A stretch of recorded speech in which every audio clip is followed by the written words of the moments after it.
हमारे उच्चतम आदर्श मंच पर विराजमान हमारे भारतीय आजाद आदिवासी पार्टी के प्रतिष्ठित एवं विशिष्ट अतिथियों का आभार प्रकट करता हूं। सत्य शिव सुंदर से प्रेरित भारतीय लोकतंत्र की इस पावन मंच से आप सभी का हार्दिक अभिनंदन करता हूं, जिनकी बदौलत आज ये युग परिवर्तन कार्यक्रम हुआ है।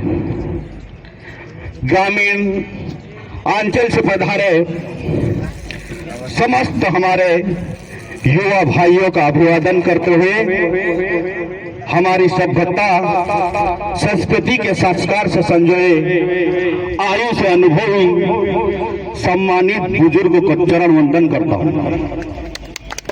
आज इस राजनीतिक कार्यक्रम में हमारा एकजुट होना भारतीय लोकतंत्र के प्रति एक सच्ची आस्था को दर्शाता है। यह आस्था भी इसलिए है क्योंकि लोकतंत्र जनता की और जनता द्वारा और जनता के लिए सरकार है। 26 नवंबर 1949 को जिस दिन भारतीय संविधान का अंगीकार हुआ था, भारत के हर नागरिक को राजनीतिक न्याय मिला। अब्राहम लिंकन ने कहा है कि प्रजातंत्र जनता के लिए और जनता द्वारा और जनता का शासन है। यह सर्वदा स्वीकार किया गया कि लोकतंत्र व्यवस्था वह है जिसमें जनता की संप्रभुता हो। जनता जिस व्यक्ति को अपना संप्रभु बनाती है, सत्ता का ताज पहनाती है, उसमें वह आशा करती है कि उनको पर्याप्त सुविधाएं मिले।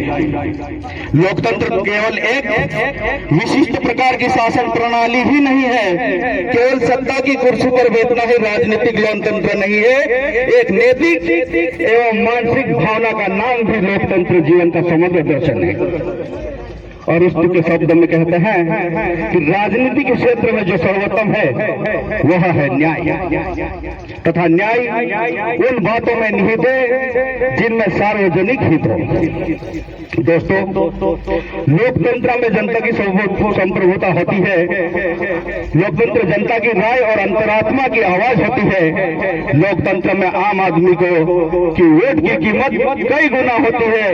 झूठे वादों से सत्ता कभी स्थायी नहीं होती है और गरीबों का पोषण करने की वजह उनके मुंह से निवाला छीनने वालों के पास शासन रहा तो वह दूर दूर नहीं है जो जनता को प्रजातंत्र से विश्वास उठ जाएगा। आज जरूरत है हमें एक ऐसे अभूतपूर्व परिवर्तन की, हमें एक ऐसी नई दिशा की, एक ऐसे नए सोच की और एक ऐसे नए उत्साह के साथ चलने की जरूरत है। सत्ता स्कूल है, नैतिकता है, शिक्षित समाज है। सत्ता न्याय में सच्चाई ईमान का ताज है। जनता की अंतरात्मा को सुन लिया जिसने राष्ट्र की सर्वोच्च सत्ता पर उसी का राज है। और हमें ऐसे सत्ताधारी बनेंगे और हम ऐसे सत्ताधारी बनेंगे, ऐसे ही लोकतंत्र की पहरी रखेंगे। आओ आज हम देश की ऐसी राजनीतिक व्यवस्था से युक्त करें जिसमें ईमानदारी हो, जन कल्याण हो, जन धर्म हो